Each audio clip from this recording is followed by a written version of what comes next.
I had a near-death experience, and Allah showed me the fate of the unbelievers, and it changed everything for me. You might think you've heard NDE stories before, but this one was different. It wasn't just a vision. It was a direct warning, a powerful reminder. I was Thomas Anderson, a name that commanded respect in the business world, but in the quiet moments between meetings and milestones, I felt like a stranger to myself. The morning of the accident began like any other. I remember adjusting my tie in the reflection of my car window, the Arabian sun already beating down on the pristine streets. My driver, Ahmed, had called in sick, so I decided to take the wheel myself, a decision that would alter the course of my existence in ways I couldn't have imagined. The familiar route to Abu Dhabi, where a crucial merger meeting awaited, stretched before me like a silver ribbon across the desert landscape. I was rehearsing my presentation mentally when it happened. A truck ahead of me blew a tire, sending a cascade of events into motion that seemed to unfold in slow motion yet faster than I could comprehend. The screech of brakes, the glint of metal, the world spinning in a kaleidoscope of colors. These fragments of memory would later come back to me in dreams. But in that moment, as my vehicle careened off the highway, time itself seemed to bend and warp. The impact was devastating. Later, I would learn that my car had rolled 3 times before coming to rest in a mangled heap of steel and glass. But in those crucial moments, all I knew was pain. Searing, all-consuming pain that seemed to eclipse everything else. The desert heat pressed in through the shattered windows, and the taste of copper filled my mouth. I tried to move, to call for help, but my body refused to respond. As consciousness began to slip away, something strange happened. The pain, which had been so overwhelming just moments before, began to recede like a tide pulling back from the shore. In its place came a peculiar sensation of weightlessness, as if the very atoms of my being were becoming untethered from the physical world. That's when I heard it, a voice, deep and resonant, speaking not in words but in vibrations that seemed to echo through the very fabric of reality. Thomas, it called, and though I had never heard this voice before, something in my soul recognized it with a certainty that transcended understanding. The voice carried with it an authority that made every business titan I'd ever dealt with seem insignificant in comparison. It was both terrifying and comforting, like standing at the edge of an infinite abyss while knowing you're completely safe. My consciousness expanded beyond the confines of my broken body, and suddenly I was looking down at the scene from above. I saw myself, slumped over the steering wheel, blood trickling from a gash on my forehead. Emergency responders were arriving, their sirens piercing the desert silence. A female paramedic pressed her fingers to my neck, searching for a pulse, while her colleague prepared a defibrillator. "No pulse," she shouted, her voice seeming to come from both near and far at once. "Starting compressions." I wanted to tell them I was fine, that I was right there watching them, but no sound came from my ethereal form. Instead, I felt a presence wrap around me like a warm embrace, both gentle and overwhelmingly powerful. It was unlike anything I had ever experienced, a love so pure and unconditional that it made me acutely aware of how little love I had allowed into my life. The presence grew stronger, and with it came understanding. All the meetings I had prioritized over family dinners, all the calls from my aging mother that I had sent to voicemail, all the times I had walked past the mosque near my office thinking I was too busy for prayer. These moments flashed before me, not with judgment, but with a clarity that brought tears to my non-physical eyes. As the medical team worked frantically to revive my body, I felt myself being drawn away from the scene. The physical world began to fade, replaced by a soft, pulsing light that seemed to emanate from everywhere and nowhere at once. The light wasn't harsh or blinding. Instead, it felt like coming home after a long, exhausting journey. Then, before me, a tunnel began to form. It wasn't the stark, clinical tunnel that people sometimes describe in near-death experiences. This was a living thing, its walls rippling with patterns of light that seemed to tell stories in a language I couldn't quite grasp but somehow understood in my heart. The entrance beckoned to me, and I knew with absolute certainty that I was meant to enter. As I took my first step into the tunnel, the world I had known, the world of quarterly reports and profit margins, seemed to fall away like a discarded shell. The presence that had enveloped me earlier now seemed to be guiding me forward, teaching me without words that everything I had believed to be important was merely a shadow of what truly mattered. The tunnel stretched before me, its walls alive with shifting patterns of light that seemed to respond to my thoughts and emotions. Each step I took revealed new dimensions of understanding, as if I was walking through the pages of a divine manuscript that contained all the wisdom of the universe. The air, if it could be called air in this place, hummed with a frequency that resonated with something deep within my soul. Along the walls of the tunnel, I began to notice shadows moving, taking shape into recognizable forms. These were not mere memories or projections. They were souls, each carrying its own story of joy, pain, triumph, and regret. Some seemed lost, wandering in circles with expressions of confusion and despair. Others moved with purpose, though their faces bore the weight of unfinished business in the physical world. Among these souls, I recognized faces, people I had known in life who had passed on. There was my old business partner, David, who had died of a heart attack 2 years ago. He had always warned me about working too hard, about losing sight of what mattered. Now he stood before me, not as the successful businessman I had known, but as a soul bearing the consequences of choices similar to those I had made. "You see them now," the presence communicated, "not in words but in pure understanding. These are the ones who walked the path you walk." The souls around me seemed to reach out, their ethereal hands stretching toward me with a desperation that broke my heart. I saw in their eyes the same emptiness I had carried within me, the void that no amount of worldly success could fill. They were the souls of those who had lived without true connection to the divine, who had placed their faith in temporary things while ignoring the eternal. A woman's soul approached me, her form flickering like a candle in the wind.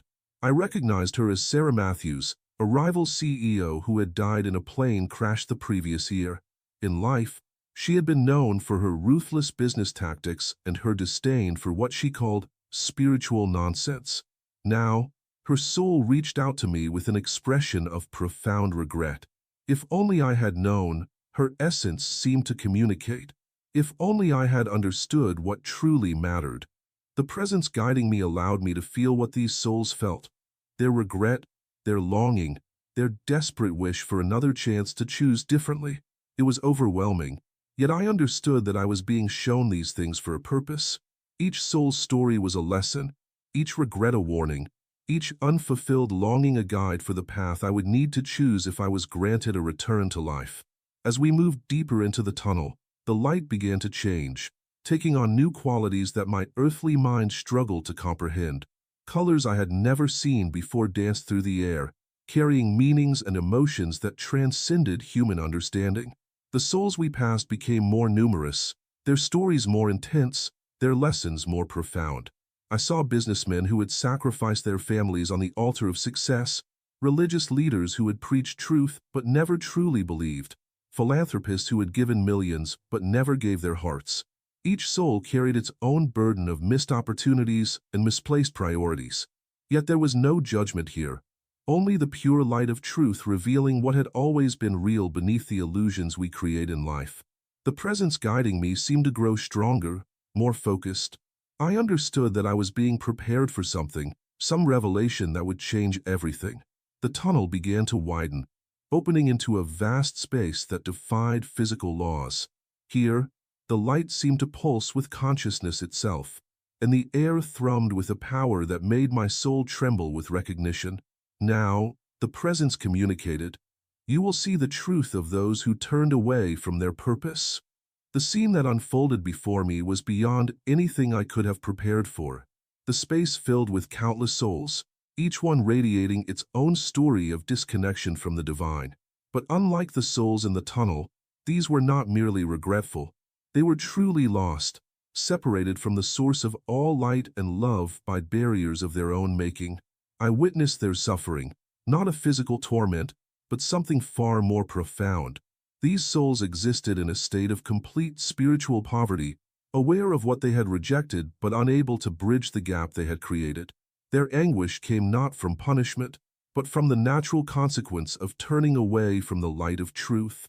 Among these souls, I recognized faces from my own life. There was my mentor from business school, who had taught me to prioritize profit above all else. There was the celebrity spiritual guru who had sold false comfort to millions. There was even a religious scholar I had once admired, who had used faith as a weapon rather than a bridge to understanding. The presence allowed me to feel what they felt, the devastating awareness of opportunities squandered, of love rejected, of truth ignored. It was a pain beyond physical understanding, a hollowness that could never be filled with worldly achievements or philosophical justifications. These are not the damned, the presence explained in its wordless way. These are the ones who damn themselves by choosing darkness when they could have chosen light, by choosing separation when they could have chosen unity, by choosing self when they could have chosen love. I understood then that what I was witnessing was not meant to inspire fear, but awareness. These souls were not being punished by an angry deity. They were experiencing the natural result of their own choices, the inevitable consequence of turning away from the source of all being. As I watched, some of the souls seemed to notice me, a living consciousness in their realm of regret. Their attention turned toward me with an intensity that was almost physical. They seemed to be trying to communicate, to warn me, to beg me to learn from their mistakes. One soul in particular caught my attention. As it approached, I recognized it as belonging to someone I had known well, a spiritual teacher who had gained worldwide fame for his teachings about manifesting wealth through positive thinking. In life, he had filled stadiums with seekers hungry for his message of material success through spiritual shortcuts. Now his soul reached out to me with a desperation that transcended words. Through our connection, I understood his message clearly. He had led thousands astray with teachings that mixed truth with comfortable lies, all while knowing in his heart that he was selling spiritual junk food to people starving for real nourishment. The presence guiding me allowed this understanding to sink deep into my consciousness. I was being shown these things not to condemn others, but to understand the serious responsibility that comes with spiritual knowledge. Each soul here was a testament to the importance of authentic faith and genuine spiritual seeking. As I absorbed these lessons, something began to change in the space around me. The light started to pulse with a different frequency, and I felt a pulling sensation, as if my consciousness was being drawn back. The presence that had guided me through this journey now communicated one final message. Remember what you have seen. You are being returned with purpose. The return journey began, but it was not a simple reverse of my earlier path. Instead, I felt myself being transformed as I traveled, my consciousness expanding and then contracting, my understanding deepening even as some of the more profound revelations began to fade like dreams upon waking. The sensation of movement became more intense, and suddenly I was aware of physical sensations again. Pain, cold, the sound of voices, the smell of antiseptic. The hospital room materialized around me, and I could feel the weight of my body, the tube in my throat, the electrodes on my chest. I heard a nurse's surprised voice, "Doctor, he's back." The return to physical consciousness was overwhelming. Every sensation seemed amplified. The scratchy hospital sheets against my skin, the fluorescent lights above, the beeping of monitors. But more overwhelming than any physical sensation was the weight of what I had experienced, the profound understanding that still resonated in my soul even as the specific details began to blur around the edges. My first conscious thought was a prayer, not one I had learned in childhood or read in a book, but a spontaneous outpouring of gratitude and submission to the divine presence I had encountered. The words formed in my mind with a clarity that surprised even me. "Guide me, use me, show me the way." The medical staff worked efficiently around me, checking vital signs, adjusting equipment, calling for doctors, but I was only partially aware of their activities.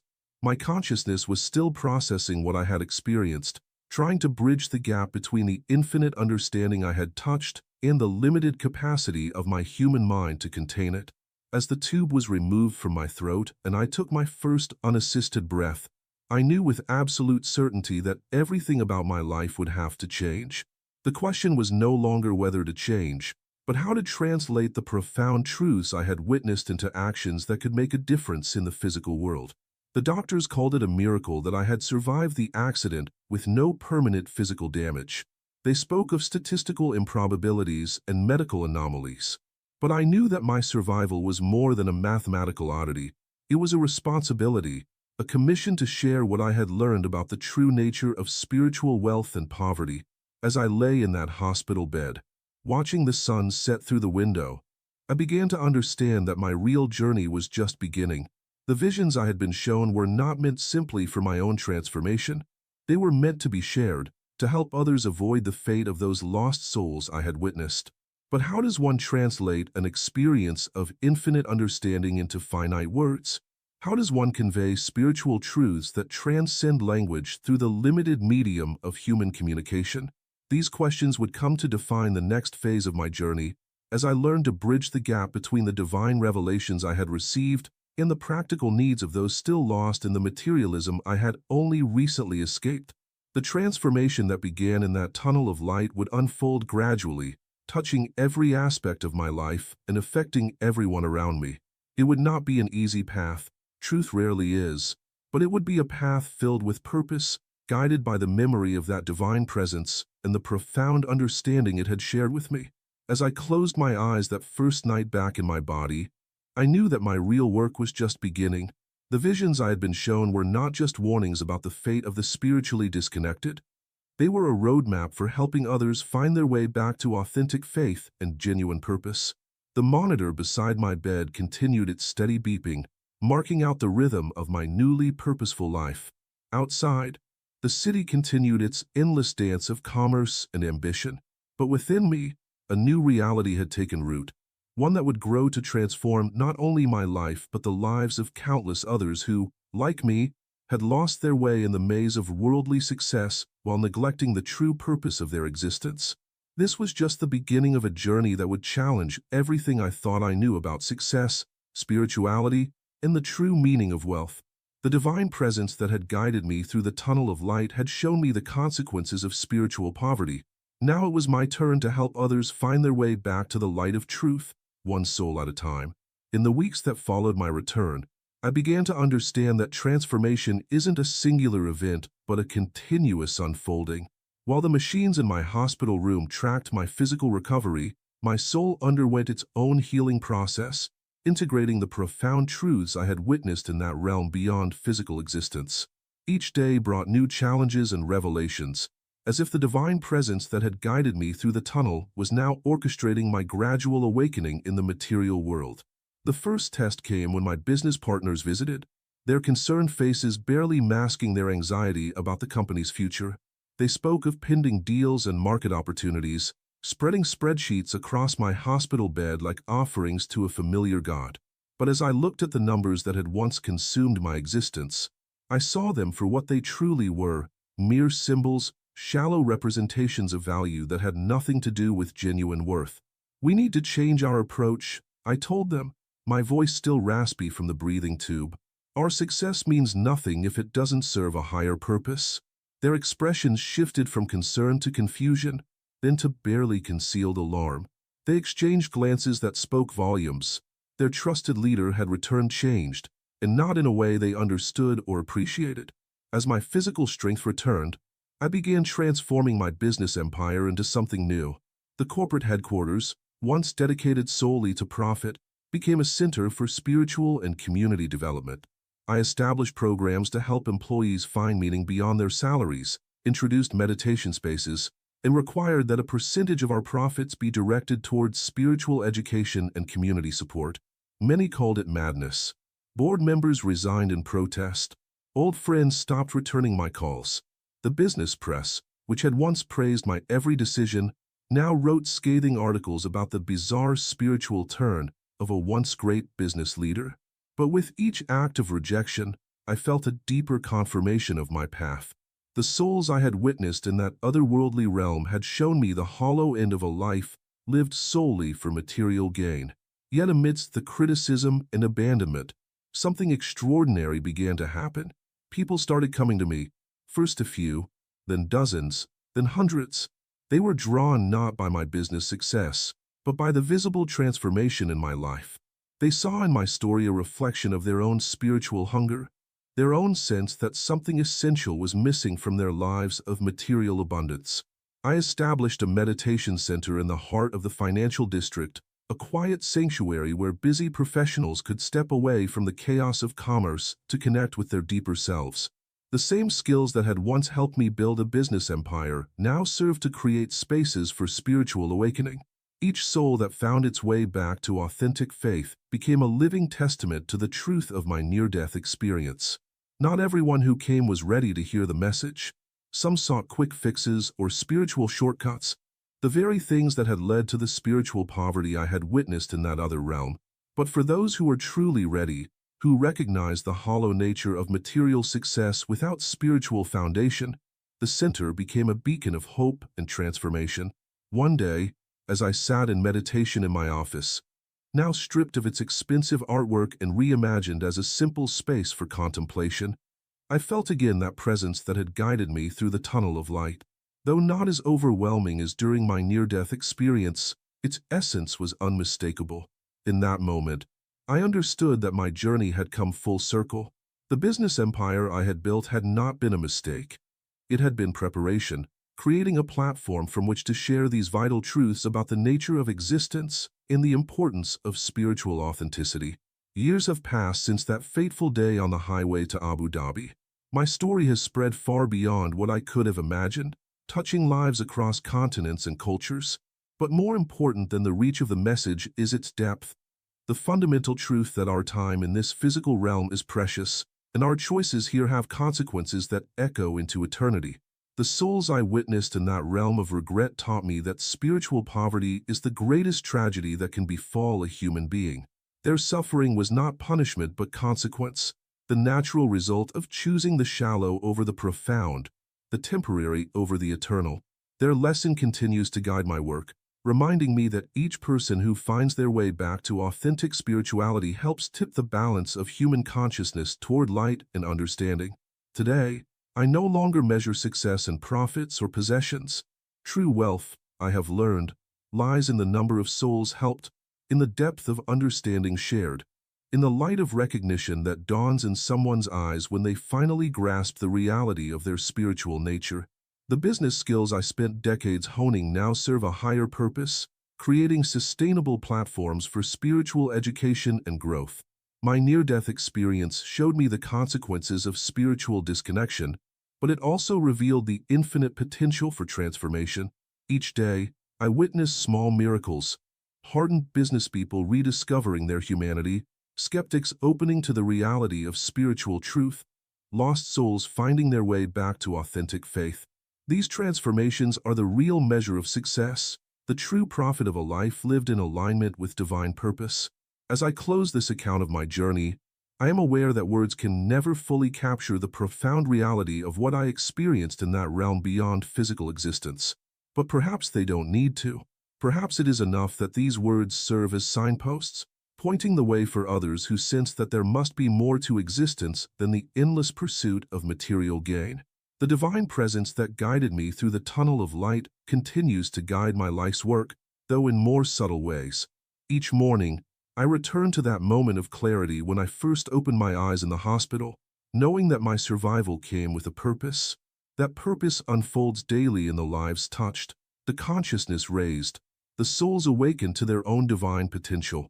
And so my journey continues, no longer a solitary path, but one shared with countless others who have heard the call to authentic spiritual awakening. The lost souls I witness serve as both warning and inspiration, a reminder of what happens when we forget our true nature, and a motivation to help others remember theirs. In this way, even their regret serves a higher purpose, their cautionary tale becoming a catalyst for transformation in the lives of those still able to choose a different path. This is not the end of my story, but rather a new beginning that continues to unfold. Each day brings new opportunities to share the truth I was shown, to help others avoid the fate of those lost souls, and to demonstrate through living example that material success and spiritual authenticity need not be mutually exclusive. In this way, the divine revelation that began in a moment of crisis continues to ripple outward, touching lives and transforming consciousness, one awakened soul at a time. The sun is setting outside my window as I write these final words, casting the city in a golden light that reminds me of that otherworldly radiance I witnessed. In the streets below, People hurry about their business.